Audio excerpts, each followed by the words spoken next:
Welcome back to Way of the Wrench, and on today's very special video I'm going to talk about the monitors for a virtual pinball cabinet. So things like the specs, the cost, where to get those things.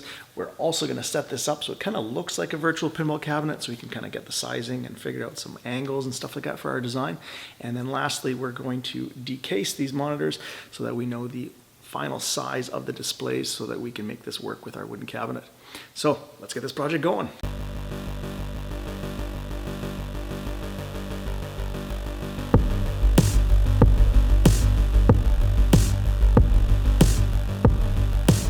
So first up, in case you haven't watched the introductory video for this, this is a 1080p resolution virtual pinball budget build with a possible 4K upgrade later on in life. So if you are looking for a 4K, my best recommendation for you is to just start saving money, because you're going to need a couple $1,000s more just because you want to have 4K resolution. You're going to need a lot of the specs and info from what we're talking about today, but just more money. So next thing up is, where do you actually get these monitors from? So you got a couple options. First one is you just go out and you spend your cold hard-earned cash. Go to Staples, Best Buy, Amazon, figure out what you want, go buy your monitors, pay taxes on top of that, and then these days pay shipping on top of that, and then you can start your project. So I don't really recommend you do that one. Now what I would recommend is just be patient. Everybody wants to build things super fast these days. Take your time. Take a look on Craigslist, take a look at Facebook Marketplace, take a look at Kijiji, talk to friends, family, coworkers, and see who's got a used TV for sale. Now, you're going to look for certain specs, and we're going to talk about that in a second, but one of the things you're going to find is that when you're looking for a used TV, it's going to say 43-inch TV, for sale, 50 bucks. And you're like, well, what is this? So there is some back and forth with the seller trying to figure out what the model number is. As soon as you've got the model number, you can actually go to one of the best places I would recommend is a website called rtings, rtings.com. And then you can actually look up all the specs for that model and decide whether it's going to work for your pinball. So let's talk about the most important monitor for your virtual pinball cabinet, which is your playfield monitor. Now, the probably biggest spec that you're going to be looking for is the size. Now, you technically could have any size you want, you just have to build a cabinet accordingly. So if you're making a little desktop mini build or a 3/4, or if you're trying to make it look like a legit pinball cabinet, then you're kind of looking at a standard or a wide body. Now, the other thing that's going to determine this is, do you have a physical real pinball cabinet that you're trying to convert over? If that's the case, then you're going to have to measure the inside dimensions and make sure that the TVs will fit for you. Now, a kind of general guideline for what will fit, a standard size Williams cabinet should fit something about 36 to about 39 inches. And then a wide body should be about 40 to 43 inches, maybe even a touch more. Both of those you can squeak a little bit more to if you have a router, and you can route out the inside top edge so it fits in a little bit better. Now, one of the cool things about making your very own virtual pinball cabinet is you are now free to have more monitor choices that are slightly out of that size. So for example, I bought a 46-inch here because this was a great monitor that popped up. It's going to be a bit bigger than a wide body, but I'm making my own cabinet, so it shouldn't really matter. The next important spec for our playfield monitor is something called refresh rate. Now, refresh rate refers to how many times per second this static image is being changed or updated. Now, most TVs out there are going to be at least 60 hertz, which means that that static image is changing 60 times per second.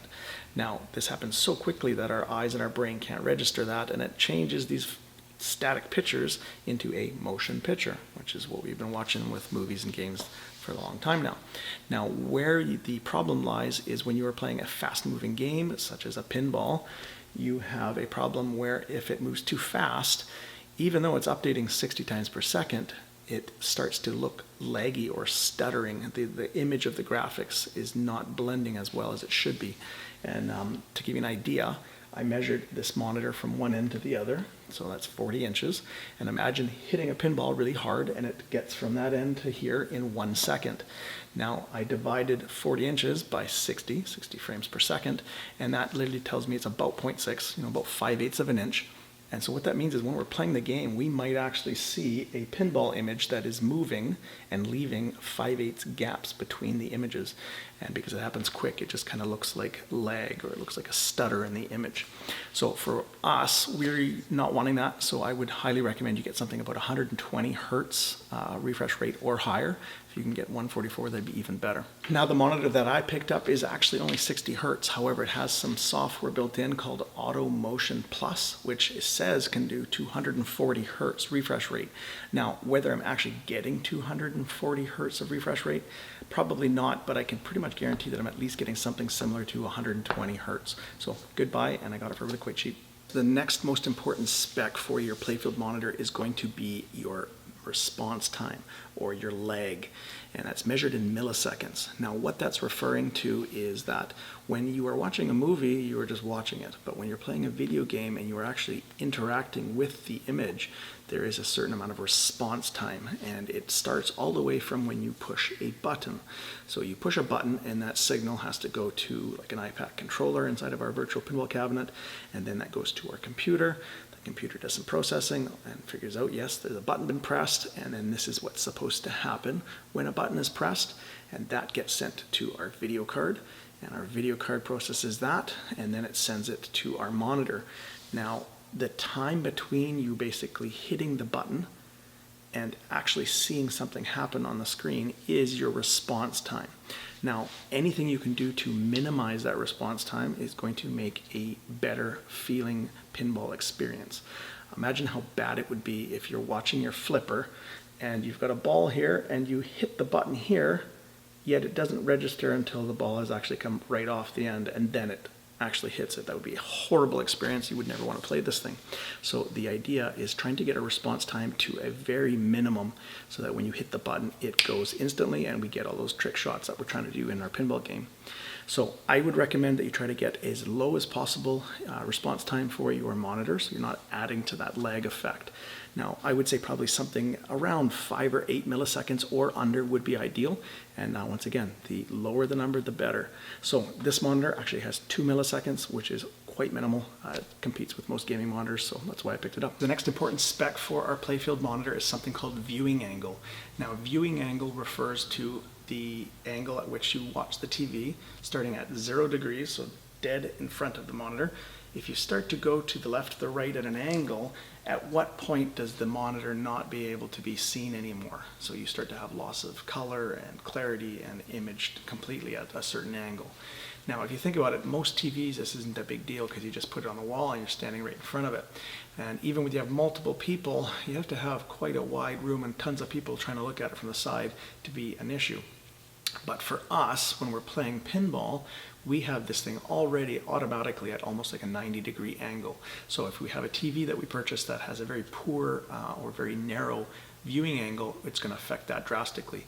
Now, I picked up this one. It's got a 178-degree viewing angle. So you can almost look at it where you can't see the TV anyway, which is really quite great. And so I'll tilt this back and show you what I'm talking about.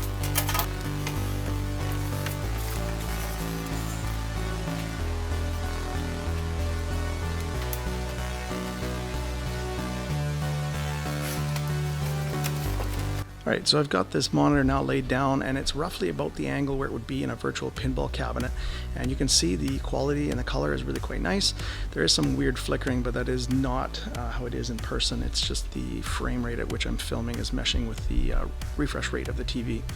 Now, this is about 0 degrees, and then this is about 45 degrees. And I'm going to slowly creep on this.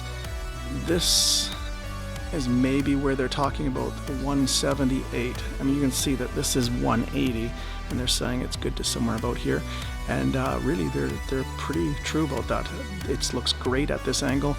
You're seeing a lot of glare off the lights, but the image is still strong, which is what we are looking for. And then just with the lights off, in case you're wondering, because of all the glare, so there's 0, there's about 45. And you can see that the color is really quite strong right to the end, and there's no way you're playing this at this angle anyway. You're going to be playing roughly somewhere about this angle, and it looks absolutely beautiful. So that's about it for the main requirements for a virtual pinball cabinet for our main playfield monitor. Now, there are other things such as, brand and length of service and maybe contrast and colors and stuff like that if you want to look into as well, but those were the main ones that you need to be worried about. Now, I will put in the description below what the exact model of my 46-inch Samsung TV is so that you have it as a reference, so you know what the build looks like roughly if you use this TV. But I don't recommend you hunt out this exact TV. Keep in mind, it's almost a 10-year-old, 11-year-old TV, so if you can find something newer, that'd probably be better. Now, for your backglass monitor, the requirements are a lot less picky. You don't have to worry about latency and lag and refresh rate, things like that. Viewing angle, you're going to be standing right in front of it, so a little bit less picky that way. Resolution, I would stick with 1080p for the price of 720 and 1080p. They're pretty much the same for used pricing. I wouldn't get a 4K monitor. There's no need for it at all. One of the biggest requirements would be size, especially if you're trying to fit this inside an existing cabinet. So that might be a big requirement for if it fits in there. But once again, if you're making your own virtual pinball cabinet from scratch, then you can make whatever you need. Maybe one other thing that you might want to think about is if you want to have to decase this or not. The newer monitors have a very little trim on it to the bezel. You don't even have to take them off. But if you're trying to get a good deal and get an older monitor, it just might have a bigger case and a big base like this, which we're going to take off in a bit anyway. So not a big deal. Maybe one other requirement, not requirement, but maybe a useful thing is that make sure the back has a VESA mount. That way you can easily mount it inside of your backglass box. Possibly another thing to think about your backglass is just the ratio between the sizing of your playfield and your backglass, right? You're not going to have a massive 46-inch playfield and then put a little dinky 19-inch monitor at the end. It's just going to look really goofy. So think proportionally what kind of looks appropriate and find something that size that fits. Now, just for your own reference, this is a 32-inch Sharp 1080p monitor, and I will put the actual model number in the description below, just so you have your own reference of what I'm using for this build. Also, keep in mind, what kind of cabinet are you building here? If you're building a 2-monitor cabinet, then you may want this to be a little bit bigger so that it actually displays the DMD and the speaker grill. If you are doing a 3 DMD or a full DMD with a third monitor, then this possibly could be smaller, and you just have to kind of coordinate the build. Now, people are very creative, right? I just saw one the other day where literally somebody is taking a even bigger version of this, almost the size of the playfield, sticking it up vertically and rearranging the DMD and the backglass art and adding topper art on top so that it kind of simulates digitally what the actual topper would look like for the virtual pinball cabinet. So lots of unique ways of doing it, and if you're building your own virtual cabinet out of wood, then you can do whatever you want. Now, when it comes to your third monitor for your DMD or your full DMD, once again, the choices become quite wide. You can go the expensive route and actually buy a real dot matrix display DMD. Those are about $300 American, so really quite cool, but kind of expensive. And honestly, I've been watching them on the monitors. They are emulated really quite well. They look pretty good. So I'm just going to go that route. Now, the other end of the spectrum, this thing is like free. Everybody had these things, 19-inch, 17-inch Dell monitors, a 4:3 ratio. It's really quite ugly and nobody wants them anymore, so you can get these for free.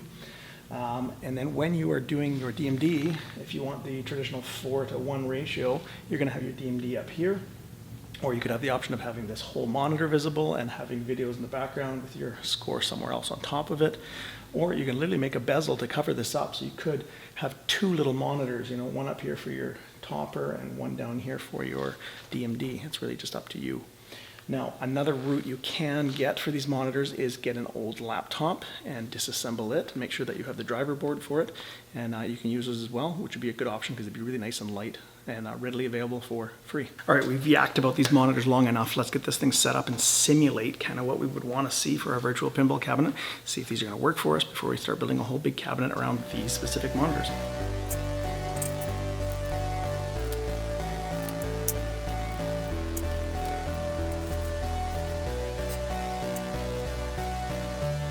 Hey, who said textbooks weren't useful?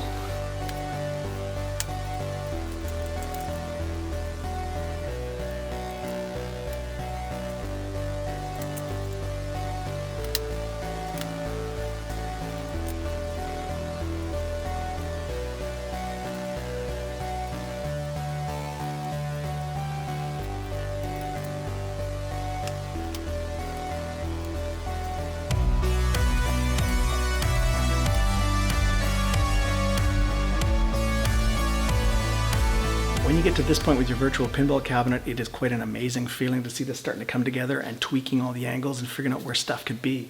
And then talk about playing the games. This is where your project is going to grind right to a halt, because you're probably going to play like this for weeks, maybe months, before you even attempt the woodworking, because it's just so much fun and you can see why this is such a cool project. So I'm going to get behind the camera here and kind of give you a little show of what's going on here. With it set up like this, you can quickly see how, your angles are going to be affected and how it's going to look visually, and if your viewing angle is okay. You can mess with the different angles to see where you're standing and the heights that you're going to want. So we talked about this with the Raspberry Pi arcade cabinet, the angles and the ergonomics, and you want to be able to play this thing and have fun and not be kind of hunched over. So make sure you get all your measurements and your settings to help you with your design. And then you can see only a little bit of that 19-inch Dell monitor sticking out. That's kind of what it would look like with a bezel if you just did the 4:1 ratio DMD. And I just kind of simulated with some car speakers here sitting there, so you can imagine that that's how that's going to be set up right next to that. And that actually fits pretty darn good with the backglass monitor, which looks like a decent size for this. I mean, in my mind, it almost could be even a little bigger, but that looks pretty good. Now, I do have an option of raising this entire thing up a little bit more too, which actually might look more traditional. And then I have access to a full DMD setup, which I'm still not 100% on. I may change my mind a couple times here before we actually do the final thing. But all I got to do is raise everything up enough to put another kind of section of monitor underneath there. All right, walking up to this thing, you can see it looks absolutely stunning. And if I kind of stand where I would be when I'd be playing this thing, you can see the colors and the lighting and effects. Like even over here, we've got some kind of like wood grain for the inside of the panel of the pinball cabinet being kind of glared on. It just looks beautiful.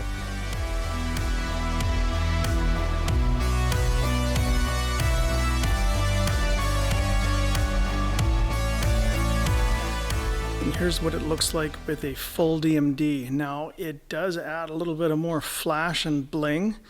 Probably a little bit more headache to go with that as well, as long as you'd have to have all of your full DMDs kind of in the right position. Otherwise, every time you're cycling through them, I can see them being off a bit. Makes it look a little bit taller. I'm not quite sure if that makes it look better or worse. Kind of looks more proportional like it used to be in the arcade. But I'm honestly starting to not think I want the full DMD, because from the screen there, a lot of the pre-made kind of artwork for these full DMDs forced you to take that standard DMD shape and kind of stretch it out a little bit, and I'm not really liking that look. I kind of like it thinned out a little bit more. And it also kind of makes the score in the DMD and the instructions of what's supposed to be happening right now on the playfield a bit further away from the playfield, so you got to look up further. So I'm not sure I really like that. I could see the benefit, and I would really like it maybe for some tables, showing some actual real movie clips and things like that. But not really sold on that yet. I'll have to kind of think about it a little bit more, but this will give you guys an idea of what it could look like. Now that we've had some fun and taken a look at what this could look like for a virtual pinball cabinet, it is time to get some work done, and we're going to start taking the cases off of these monitors to get at the actual display. Now, the reason why I have to do that is because these are huge, heavy things. There's big bases on them, and the bezel on both of these monitors has a way bigger bottom lip to the bezel than there is the top. So even if I tried to put it right into the cabinet, it's going to be shifted over a bit, and I don't want that. So take these apart is the next step.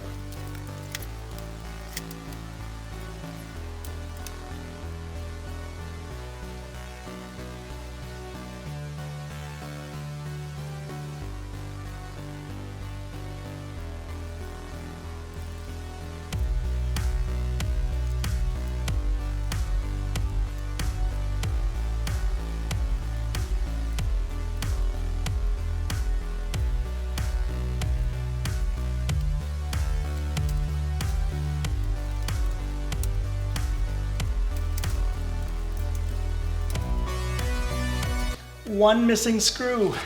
Note to self, never assume you've undone everything and start just lifting and lifting and pulling and pulling. If it seems trapped, take a look at where it's trapped and kind of look. You probably missed a screw, which I did.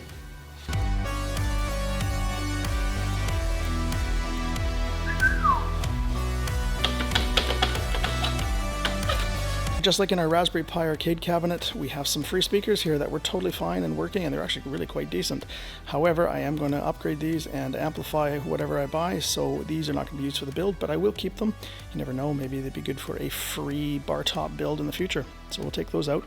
And then along the trim here for the front bezel, there's still a couple screws, so I'm going to take that off and take these speakers off.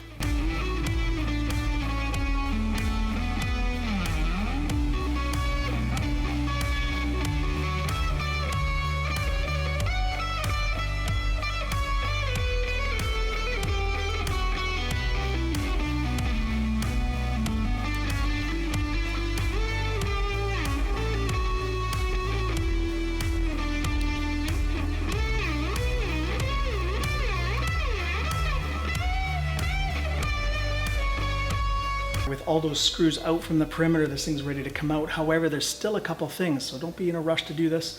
I've got a couple wires and connectors set up for the front panel on-off volume switches and things like that. So I need to disconnect those, and once I have the display out of the bezel, I want to kind of retain that kind of on-off volume function because I can always access that from the back if I need to.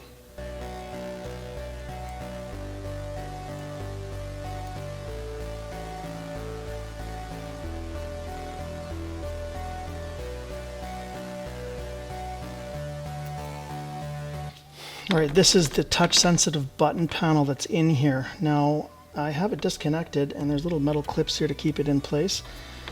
However, this whole panel looks like it might be actually put in together with these clips, so I'll get this out here and then see what we can look at first.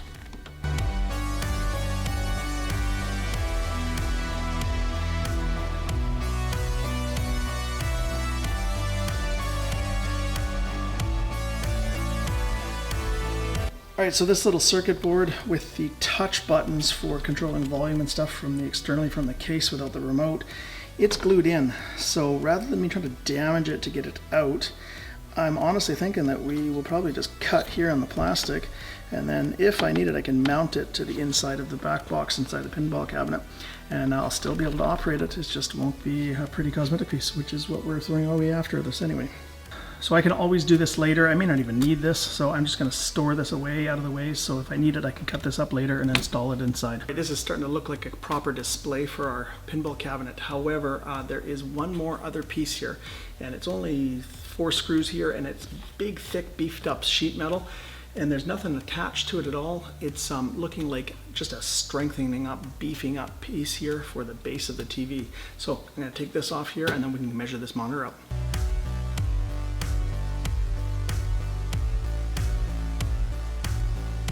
Oh, and by the way, if this was a brand new TV, I'm pretty sure you just voided your warranty.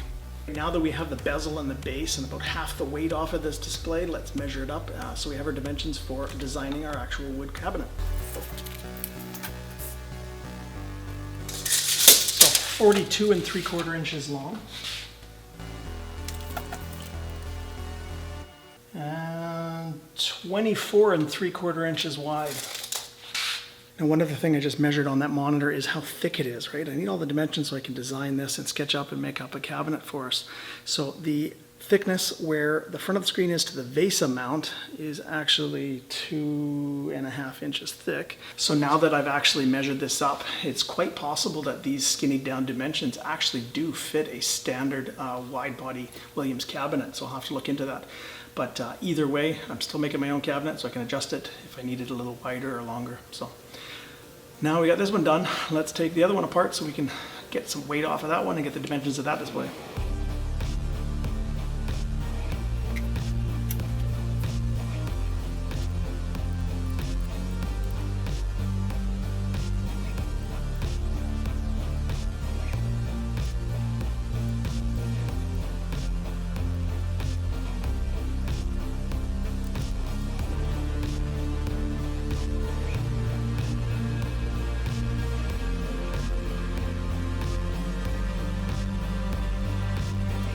Ooh, this thing weighs 5 pounds all on its own. Hey, cool little trick. I just took out these Allen caps head screws out of here for the base, And what do you know? They're lazy. They like to use the same fasteners for everything. So it actually fits the VESA mounts. So rather than throwing these out, I'm just going to screw in a couple of these, and then I will have them for the VESA mount for this TV. And really, I have another 4, so chances of it matching the other one might even match up too. However, it is a bigger TV, so it might be bigger bolts for that VESA mount. Same deal, we got some speakers here. They were working good and fine, so we've got yet even more speakers to put into something later. Once again, not really going to use these, but you never know. Hey, maybe I could actually use the set from this TV and the set from the other and have a 4 speaker setup, but all the same. Something to think about. Anyway, let's take these out. Wow, this is actually pretty fancy. We got our little kind of, I don't know if you'd call it a tweet, maybe our mid speaker here, but we actually have a separate tweeter here, and it's in its own enclosure. I've never seen that before. That's actually pretty cool. Same deal, we've got our external controls for volume and channel and stuff, and I don't know if I'm going to need this or not, so why don't I just hang on to it, and that way I can just wire it up externally from the back of the back box, and I can control everything if I need to.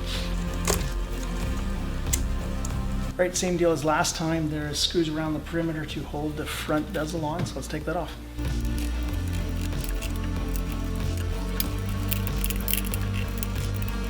Now the screws that hold this base also go into kind of inset on the panel to hold other things, so I'm going to put these back in, just not with the brace part.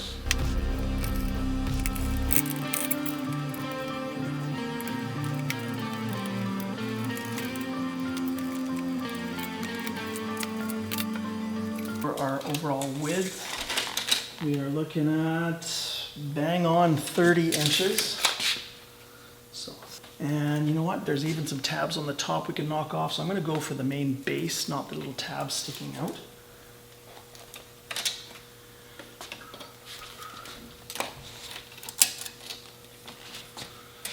And it's like 17 7/8, so why don't I just call it 18 inches high. So 18 inches high, and then to measure it for mounting it on the back,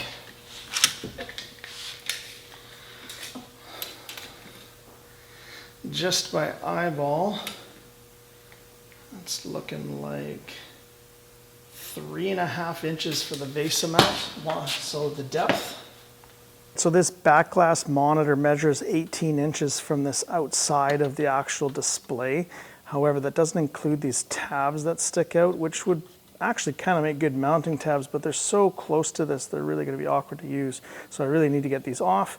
And then there's this big, huge bracket that was used for mounting to the actual base or stand of this TV.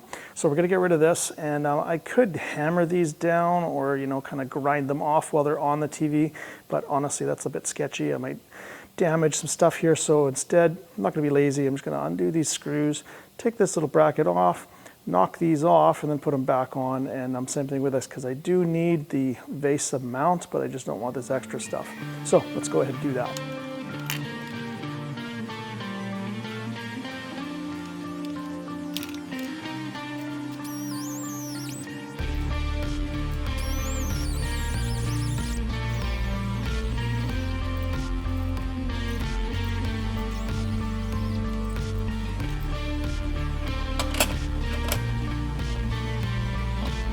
And realistically, why would I even put this on? In this case, this bracket really doesn't do anything. It was more attaching this to the plastic case. So if I take this off, this doesn't really sacrifice any strength here since I'm mounting it on the VESA. So something like this, I'm actually not even gonna have to do anything with, so I'll just take it off.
There we go. Now I've got nice smooth edges all the way across, and this is as skinny as possible so that I don't have to make a massive back box. And yet I have the VESA mount back in to mount this securely. Cool. Now this one here is a 19-inch desktop monitor. I got it for $10 off of Facebook Marketplace, and I'm going to take a look at what I can do for decasing. Now keep in mind, the newer these monitors get, the less you can decase them, because you start running into issues where the VESA mount actually is incorporated into the case. So if you take the case off, all of a sudden all the internals are floppy. So I'll show you what is going on with this one, and we'll decide what we're going to do after that. So really quickly, all of these desktop monitors, there's usually a quick release button. So right here, there's a little button here. Hit that, and then you just tilt it up, and then it's off the stand. So there's a bunch of weight already gone. And realistically, I think I'm going to keep it like this. I've got the VESA mount integrated into here that I will have to take off of this stand. Now I do have a couple options. I can take this metal plate off and then screw that to a wooden bracket, and then I have that still quick connect on and off capability with the monitor. That's one option.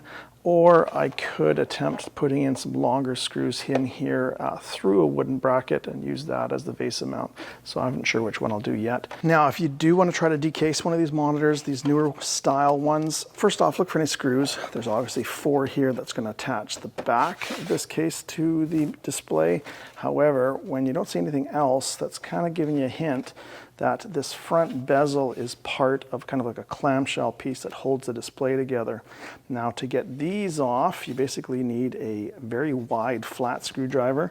In fact, I'm using a gasket scraper here so that I've got a nice wide surface, and I'm not going to be gouging the plastic with too small of a flat screwdriver. Find a spot on the bottom of the top here, and you kind of just give it a little pry, and as soon as you get one of these kind of cracked free, you just very gently kind of pull up on the bezel as you kind of just keep going around the perimeter of this monitor.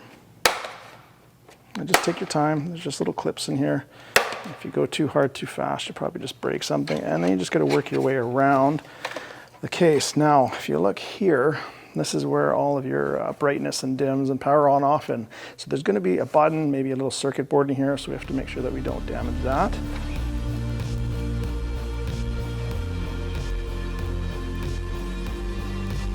All right, so now we got this front bezel off, but like I said, be very careful about the side that has the buttons here. So if I look in here, as soon as I start pulling it away, there is a ribbon cable right here, and so there is a little circuit board with the buttons that we have to watch and be careful of this.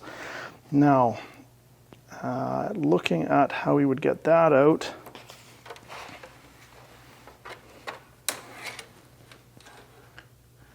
there is 3 or 4 little tiny screws in there, so we can take that out, and as long as we're careful, we can reposition it anywhere we want, and we can even still have access from inside the back of the cabinet if we need to change brightness or turn things on, whatever we need to. So we could do that, and at this point, even if you just wanted this display screen about, I don't know, 1/8 of an inch, 1/4 of an inch closer to the backglass or to the player, you could remove the bezel just for that, so that you have this sitting right up against, so there's not kind of seems like it's too inset too far. Now to go a little further, this display does not want to come out completely, and it's probably because of those screws. So I'm just going to put this back on for the meantime and just kind of click it in a couple spots here. Flip it over, and then we'll take these 4 screws off and see what's going on inside here and whether this will be an option for us.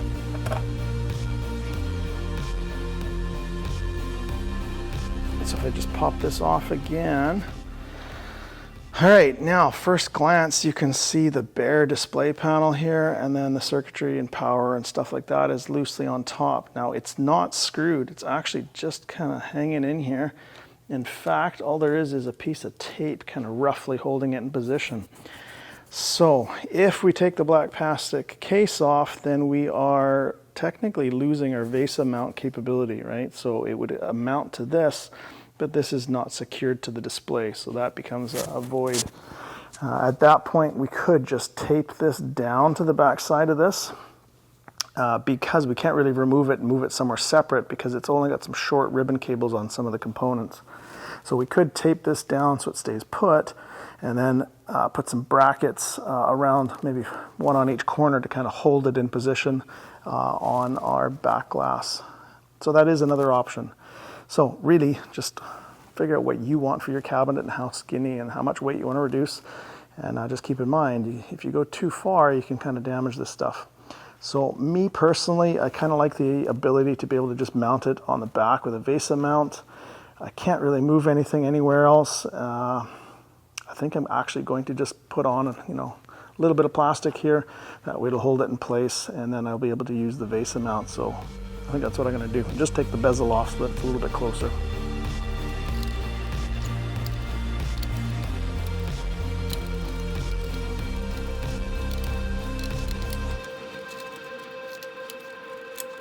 And then, so if I do want to remove this bezel, it's not even secure in here on the display, because remember those two things were loose. So if I want to use the case and have it still somewhat secure without the bezel, I may have to kind of hot glue gun it kind of in a bunch of spots just to keep it kind of secure so it doesn't just fall out. Now keep in mind that's going to be right against the back glass board, so it shouldn't go anywhere, but just to keep it in place so it doesn't move around. So I think I'm going to do that, like I said, just to save that 1/4 inch, 1/8 of an inch, have it a little bit closer to the wood so it doesn't seem so inset. Right, on second look, these screws are actually security screws, so they're not even letting me undo it unless I have a special tool. And I've actually seen this one where it's a Phillips, one side's wide, one side's skinny, and I don't have that one.